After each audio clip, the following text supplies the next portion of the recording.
Hey guys, it's Mitch. How's it going? We're taking a look today at a book by an artist that I've never heard of before this issue. Because as far as I can tell, he spent very little time actually drawing comics. It is a bit of a shame, seeing as his style is actually quite interesting, and he's pretty good around this time. That said, I think as we go through the issue, we'll probably be able to figure out why he didn't stick around too long.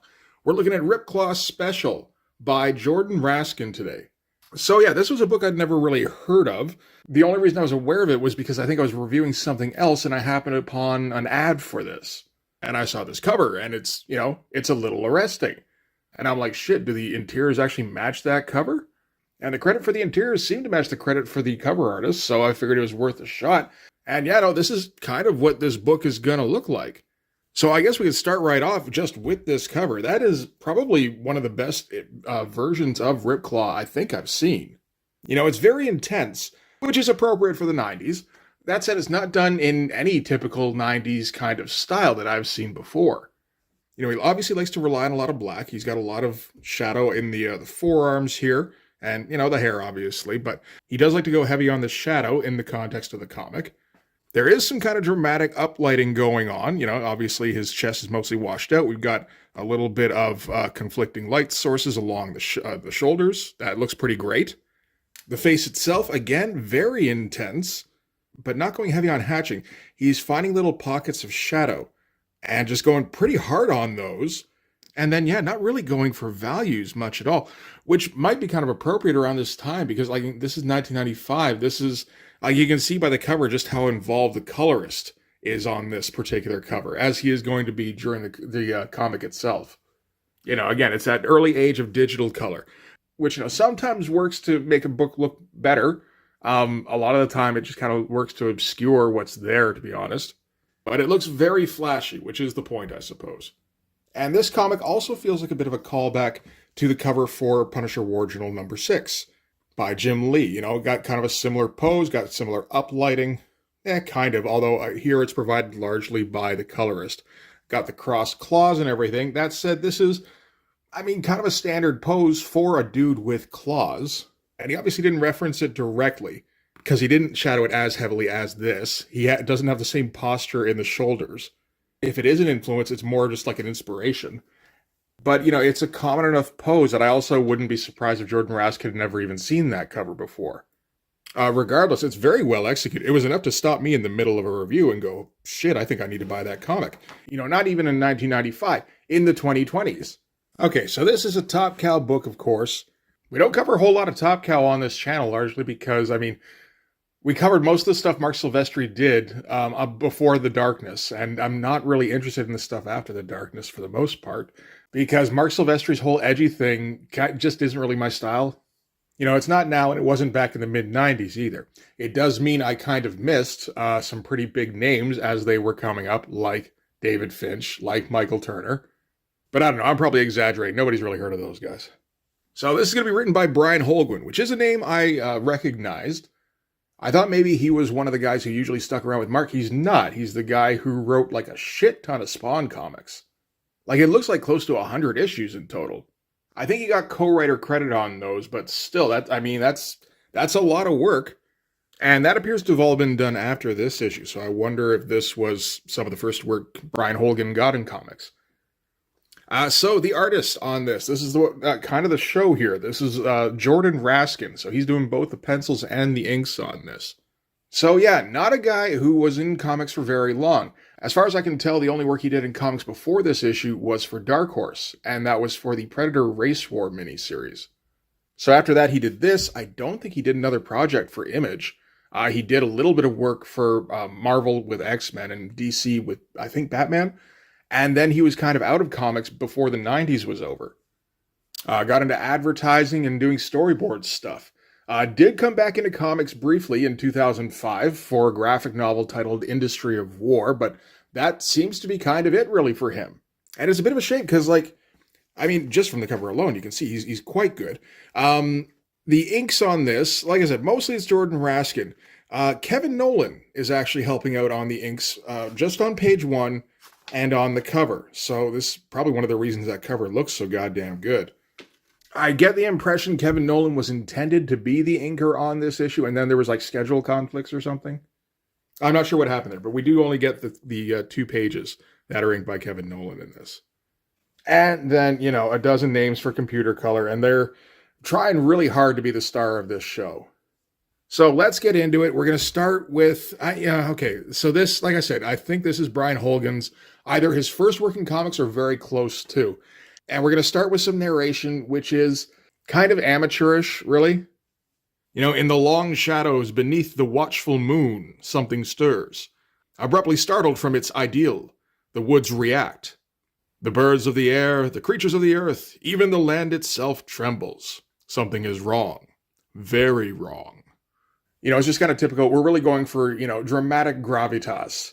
Only we don't really have the skill to pull that off. Maybe not just yet. I'd be curious to see what his work looked like towards the end of his Spawn run.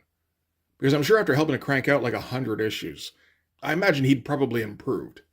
We get aspect to aspect transitions of the woods, and then some lady sitting up in bed with a very Kevin Nolan looking face.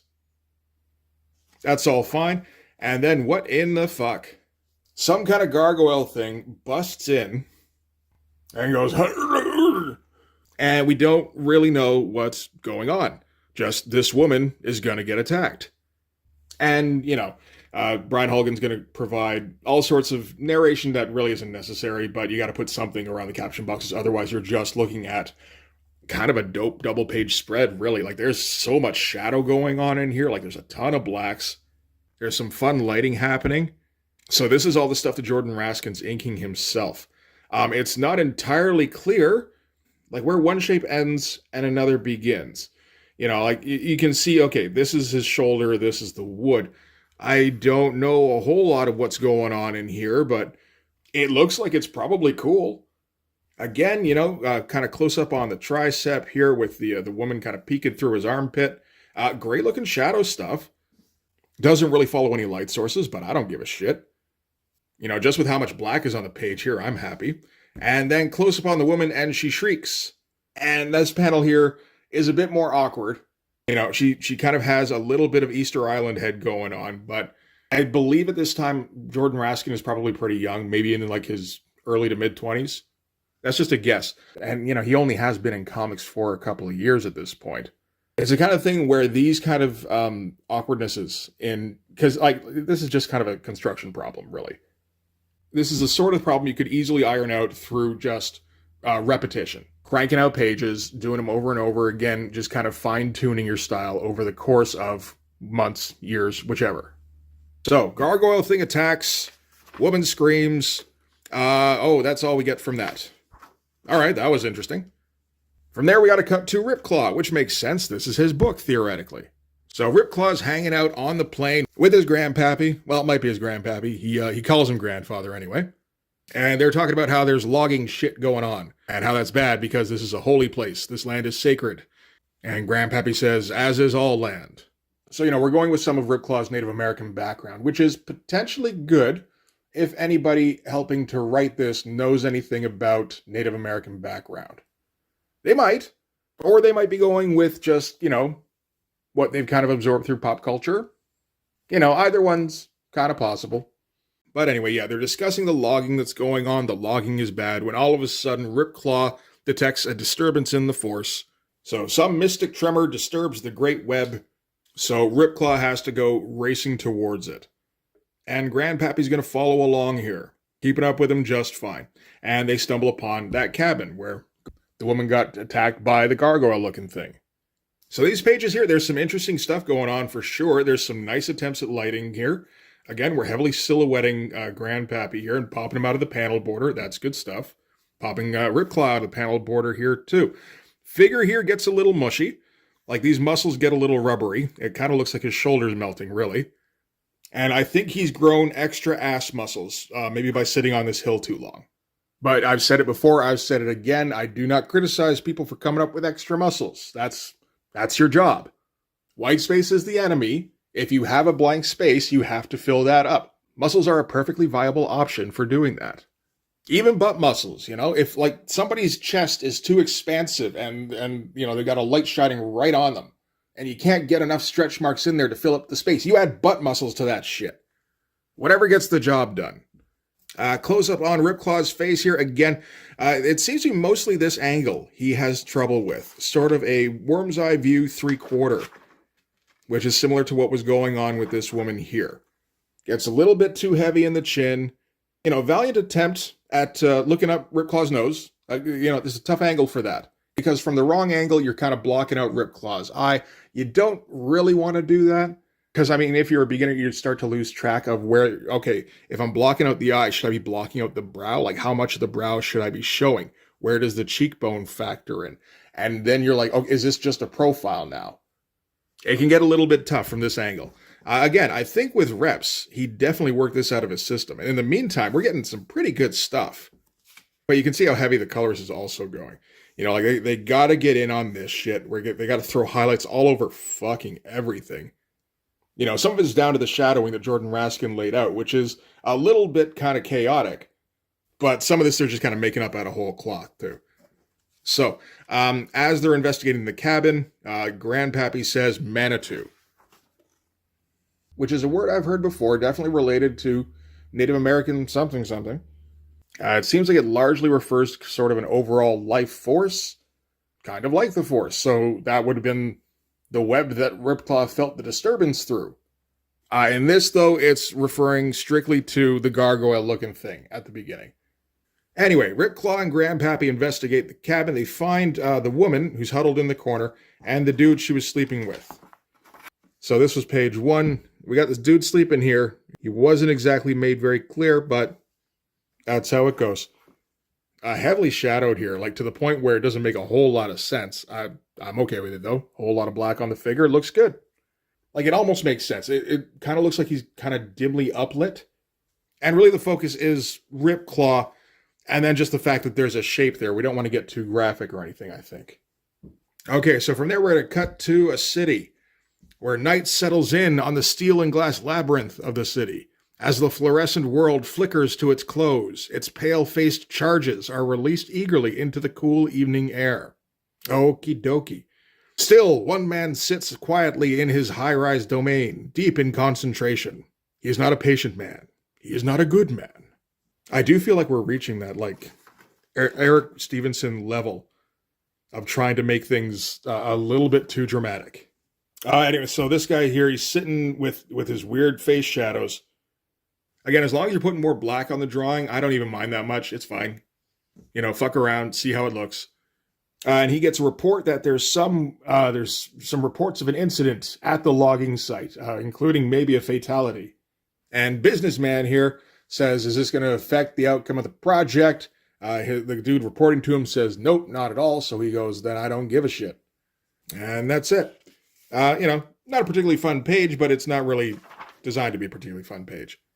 All right, so back to RIPCLAW and Grandpappy. They're going to commune and try and figure out what's going on with the Manitou. And Grandpappy makes some weird fucking faces, and that seems to appease the Great Web, because then RIPCLAW knows that he has to go to Manhattan, so that's what he's going to do. Pretty good close-up here, you know, doing a 3/4 view from straight on, not tilting the angle one way or the other. He's got no problem with that. All right, so back to Manhattan. Better city shot. The first one here, a little bit simple. Maybe a little bit boring. That's a lot more involved. Possibly featuring some photo background stuff?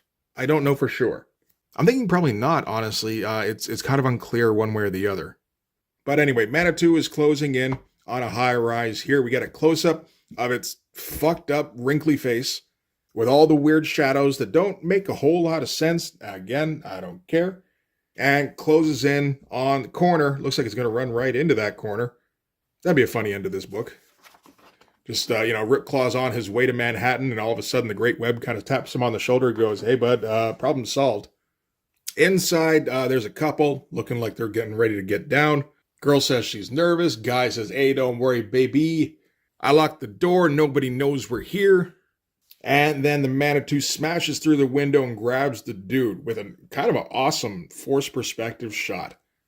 You know, he does go heavy duty on the musculature like, you know, the image guys are going to want. Again, though, he's not doing anything like regular image rendering. It does mean he gets some very weird results sometimes, but like sometimes it's really interesting. A woman screams, and for some reason, a red panel appears over her face. I have no idea what that's even about. Maybe Jordan Raskin thought additional dialogue was going to happen there or something? I don't know. But woman decides that she's got to go running. That's probably smart. So while the Manitou's tearing her boyfriend in half, she cuts into another room, I think, locks the door. And the Manitou kind of looks over his shoulder and says he's here. And of course, he's talking about RIPCLAW. So the Manitou is aware of RIPCLAW. But yeah, like fun stuff again. RIPCLAW busts in, probably scratching the shit out of the door because he goes palms first. First, he sees the boyfriend. He's been shredded up pretty good. Then he sees the woman kind of huddled in the corner crying. That looks familiar. And finally, the busted out window. So he kind of puts two and two together, figures out what's been going on here. And as he's looking out the window, he's able to perceive an energy trail, apparently. As clear to me as footprints in the snow. So I guess that's something RIPCLAW can do as well as have knife hands. Really, knife hands implies mystical energy perception, right?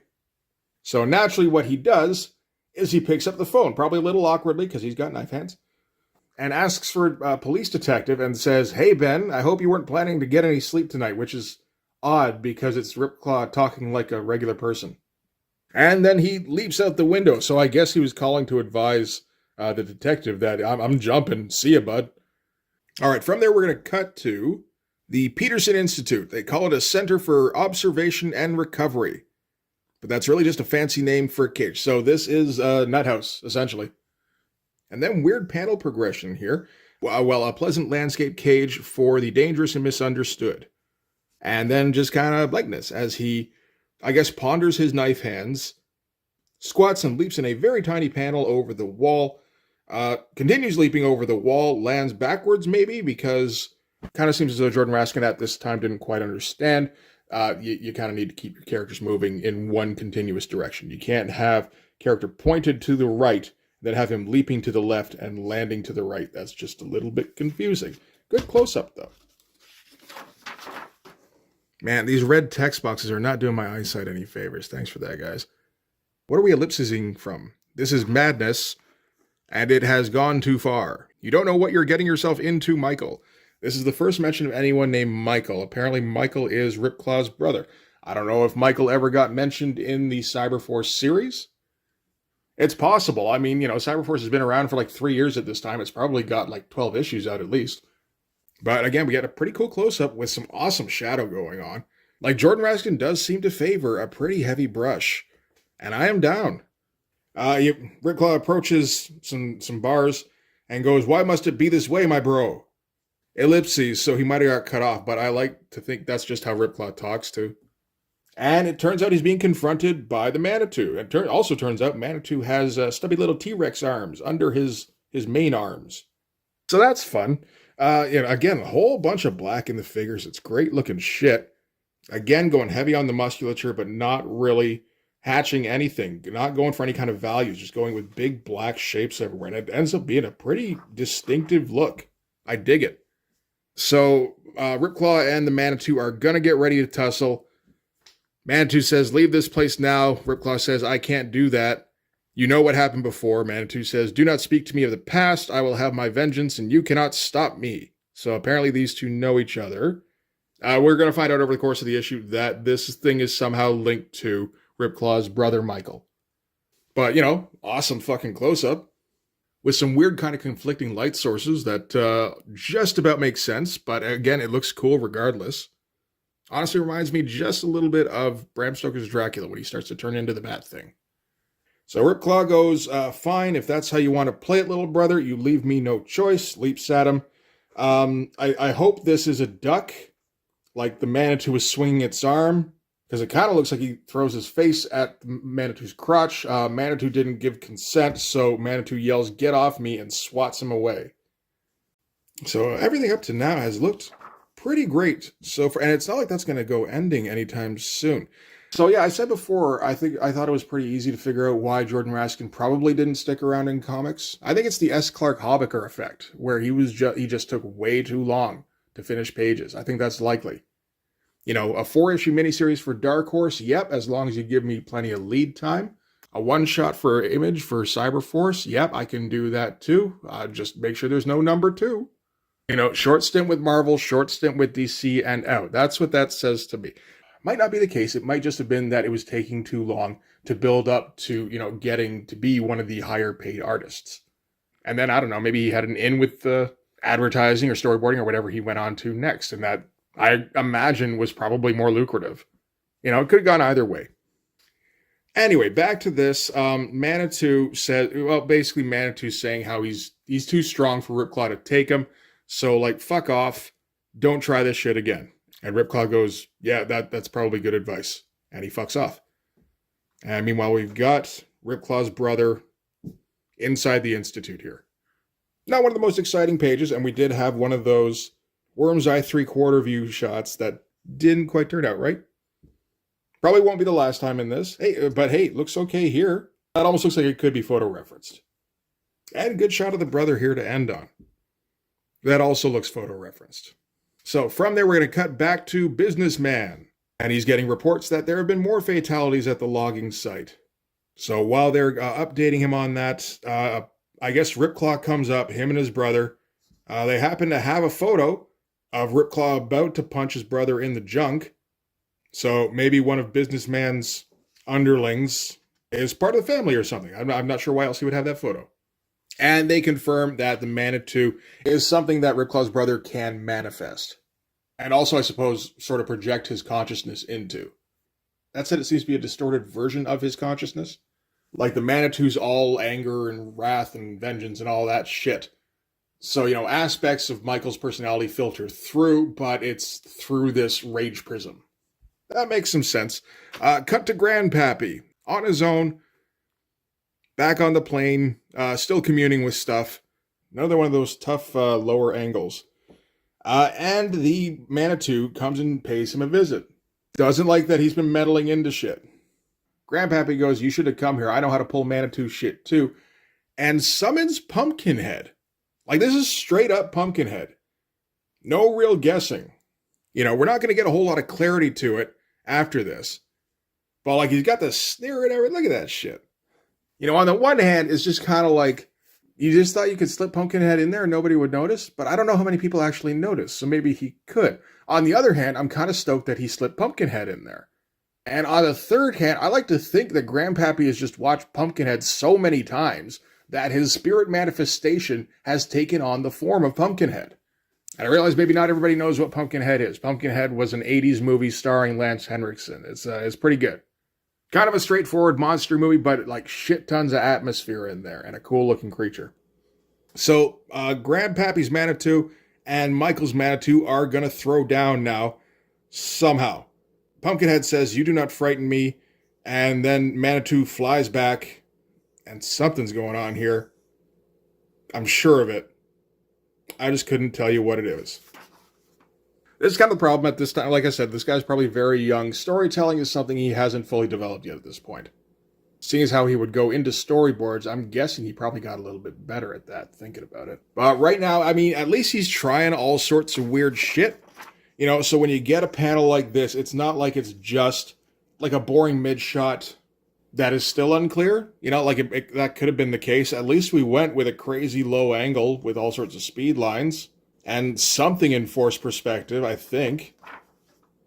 Okay, thrashing happens.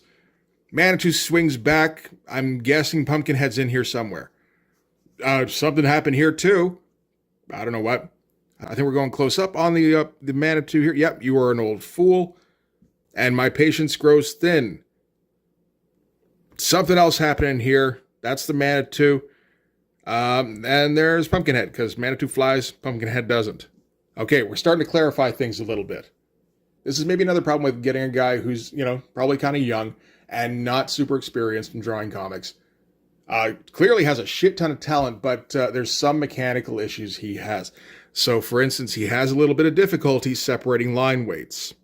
You know, he knows how to separate figure from background. Goes with thicker outlines for the figure itself and heavy blacks inside the figure, and then thinner kind of descriptive lines for the background. That's good stuff. We can tell this is one figure, this is another figure. That's all good. When you get up to a close-up here, it gets a little bit tougher, and it looks like the colorist honestly couldn't entirely tell what was Manitou, what was maybe Wall. And when they get to the point where they're clashing here, like, you can't really differentiate one thing from the other necessarily. We close up on the Manitou. I'm guessing it flies at Pumpkinhead here. I don't know, but there's speed lines happening in the background. I'm pretty sure something's happening. Same, man. Like, it's very unclear. Which, almost works for two monsters thrashing. It's just this kind of mass with shadows and limbs flying everywhere and speed lines. That's a monster fight, sure. At the same time, it's a little bit unsatisfying to read, because, like, I'd kind of like to see what's going on. This is, I think, close to the climax of this book. We're not going for large panels. That's another thing. He's using a lot of small panels. He did use kind of a lot of large panels earlier on for not a whole lot of payoff in some cases. I think part of it is just that he likes using a lot of small panels. Now I kind of want to take a look at Predator Race War and see if he was doing that stuff there too. Because, for fight scenes, generally speaking, probably don't want to use a whole lot of small panels. Like a couple here and there for like a quick jab or something like that. But like mostly you kind of want large, impressive shots. Anyway, the battle swings the way of the Manitou. And it looks like he cuts Pumpkinhead straight down the middle, probably. Again, kind of unclear. And then tears open a hole in reality itself. Because, sure, right? Like, why wouldn't you be able to do that? You're in a place where there's mystical stuff. There's probably reality tearing stuff going on, too. So I think Pumpkinhead is getting sucked into the vortex here. There's a lot of, I think this is what's going on around this time. That's okay. The Manitou here confronts Grandpappy. That's another cool shot, heavily shadowed. Good stuff. Get the claw right up in the frame here. And I mean, he's kind of won, so he grabs Grandpappy, tosses him back through the vortex. And now Grandpappy is gone from the material plane. And RIPCLAW feels another disturbance in the Force. Which makes sense. Looks like RIPCLAW is still back at that institute. When all of a sudden, shocks fly in. So, I mean, shocks are like soldiers of cyber data. And that is the result of the meeting that took place here with Businessman. Sort of a, we need to mop up this problem kind of thing. Send in the colonial marines. It didn't work in Aliens, but it'll work for us. So yeah, the shocks come in. And they try to get in the Institute, but apparently a force field kind of pops up. There's no description of the force field before the shocks bounce off it. They just kind of say, what the hell? Nobody said anything about no force field. And they try blowing a hole in it. That's kind of cool. Manitou appears out of nowhere, which kind of makes some sense because, Michael's in there. His consciousness is linked to the Manitou, therefore it's probably going to try to protect his body at least a bit. That said, I guess the Manitou doesn't have to travel in physical space. It could just kind of appear out of nowhere. So, like, why was it flying at that building earlier? Why didn't it just, like, appear outside the building? Who cares? Jordan Raskin drew some shit. It was some pretty cool-looking shit. I'm not going to complain that much. Okay, so Manitou tears all the shocks to pieces. Meanwhile, RIPCLAW is outside the force field. The shocks still haven't gotten through. This is the Manitou tearing them apart outside of it. RIPCLAW apparently can get through because it's mystical stuff, and he has mystical stuff. Gets inside the Institute. There's a bunch of people just kind of hanging around, being like, what the fuck is even going on out there? As this big knife-handed dude walks in. Nobody seems too panicked, so, I'm not sure if that means you hired the right people for that job, because, they keep a level head, or you hired the wrong people for that job because they have no understanding of, like, who is dangerous and who is not.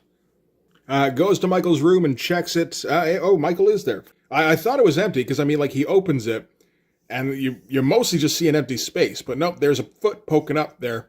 That's our indicator. And RIPCLAW's going to try and talk Michael down. I'm not even 100% sure if Michael is conscious. I don't know that he is. So, he's just kind of talking to a comatose body, really.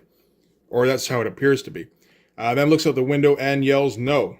Cool shadow stuff going on. Giant chin. Must mean a low angle. It looks like the Manitou is right there.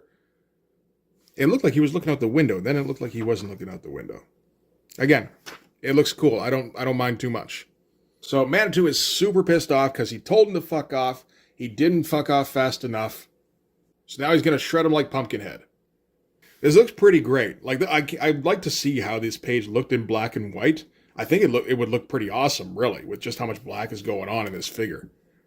And there's probably better separation going on than we can really tell on the page. Because, I mean, just again, the way that the colors are not really playing off each other as well as they should, the figures tend to blend together. That was kind of going on in the Pumpkinhead fight, too. You know, you kind of have to go with a bit more vibrant colors, I think, for the Manitou, really. Because you're stuck with RIPCLAW being mostly gray with some red. You can't really color the Manitou gray, too, because there's going to be a lot of close quarter stuff where you kind of have to squint to be like, oh, yeah, okay, there's separation there, kind of. Probably looks better in black and white. Anyway, they go busting outside. RIPCLAW's yelling at Michael, even though Michael's probably not conscious, yelling, is this what you want? Is this what it comes to? Would you destroy a gentle old man, murder your own brother, all for your petty revenge? We never do find out what exactly he wants revenge for. That said, this issue is kind of a prelude to a RIPCLAW miniseries that was going to follow this up. So maybe we would find out in that. I don't know. But Manitou's tossing RIPCLAW around. That's a bit of a silly pose right there, with his hair flying every which way and the legs just kind of flopping. RIPCLAW's still yelling at Michael all through this, even as he's like sent airborne and then hits the ground again. He just can't stop talking. He didn't seem that chatty in Cyberforce. But I guess he's breaking through because Michael all of a sudden is able to control the Manitou a little bit better.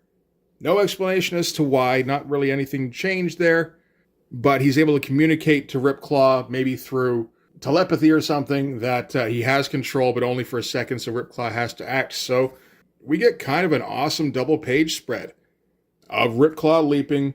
Didn't get the claws in the frame. Kind of just barely popped the thumb out beyond the panel border here, but again, it's kind of mixing with everything else. Mostly because that Manitou isn't a different enough color from, like, most other things in this comic. But, like, this figure fucking rules, really. There's some weird wobbliness going on. Again, a lot of his muscles seem to be somewhat liquefying, because some of these lines are getting kind of wobbly. But I'm okay with it because it's weird and different, and it's still pretty cool. And RIPCLAW slices off the Manitou's head, I think. Doesn't say that's what happened. And I don't think we see a shot of the head. No, we don't. We just kind of... There's his head. There's shadow with probably blood under it. That's probably the head. I think this is still the head. That's flying away. End with an awkward shot here of RIPCLAW kneeling on the front lawn of the Institute, looks back inside, and Michael's body has disappeared. Also into the void. So the same void that Grandpappy disappeared into. No real explanation for that either. Maybe we'll follow up in the miniseries. Maybe we won't. I assume we will, because otherwise this issue has absolutely no purpose. RIPCLAW ends by saying, "Do not fear, my brother. By the blood of our ancestors, I swear I'll bring you both back, make you whole again. Even if it means going to hell and back, I swear I will do it." And his hairline got... Man, he got stressed out about this because it feels like he lost a good, 3 square inches of hair right along the hairline there. That's unfortunate. It's a stressful situation, you can't blame him too much. So in October, the fight begins again. Mark Silvestri's RIPCLAW, the regular series #1. I kept calling it the mini-series during this video. Silly me. Maybe that was because it only lasted 6 issues. If it's a regular series, maybe didn't do a great job of being a regular series. Looks like that's going to be drawn by Anthony Wynn, who has gotten a fair bit better since he was working at Extreme, I gotta say. That's some pretty good-looking stuff. Maybe not quite as interesting, because this is just kind of... This does have a Top Cow House style feel. The Top Cow House style feel is just kind of watered down Mark Silvestri, which is still pretty goddamn good. This, I think, is still quite a bit more interesting, but we're only getting 1 issue of this. So, again, I don't... they better refer back to the events of this issue, otherwise there's no point. Other than, you'd think it would be... check out the series. It's going to be drawn by this awesome artist who was drawing this issue. I would have picked up some issues of the RIPCLAW series for sure if that was the case, but That didn't happen. I might still pick those up. The Anthony Wynn drawings look pretty good. But anyway, yeah, that's RIPCLAW Special. Like, story, fucking whatever. Since when are we reading Image Comics for story? If you don't have Alan Moore in the credits, like, it's just a matter of, okay, is the art good enough to carry this thing? And in this one, shit, yeah, it was. A few amateur awkwardnesses in the style. Hadn't fully locked down, like, an inking style, I think, that worked for him. But again, like, just a shit ton of talent, and I'm sure probably wasn't very far away from becoming. Like, I think he totally could have been a superstar artist if he could have produced issues on a regular schedule. And I'm guessing that's not the case. Sometimes it doesn't matter. All you got to do is try for a little bit. Just ask Travis Charest or Stephen Platt. Of course, Stephen Platt also went down a similar career path to Jordan Raskin, I think after Jordan Raskin. So maybe Jordan Raskin just saw the writing on the wall. Anyway, fun book. Glad I checked it out. Weird looking shit, and it's always good to get encouraged to put more black on the page. That's something I usually have problems with, and no. I mean, you look through this, it's like, oh no, it does work, really. It even makes up for when, like, something else doesn't 100% work. Just throw more black on there, and that helps everything. So yeah, anyway, that is going to do it for this one. So thanks very much for watching, guys. If you like this video, please hit the like button. It helps with the algorithm stuff. If you want to see more, hit subscribe. If you really want to help out, in the description, there's my link tree. You can follow that to my Patreon. And if you go subscribe there, that gives you access to everything I do. So all sorts of videos, all sorts of Blood Force comics. You can also follow me on Instagram and DM me there for commissions. But yeah, that'll do it. Thanks again for watching, guys. I will see you in the next one. Bye-bye.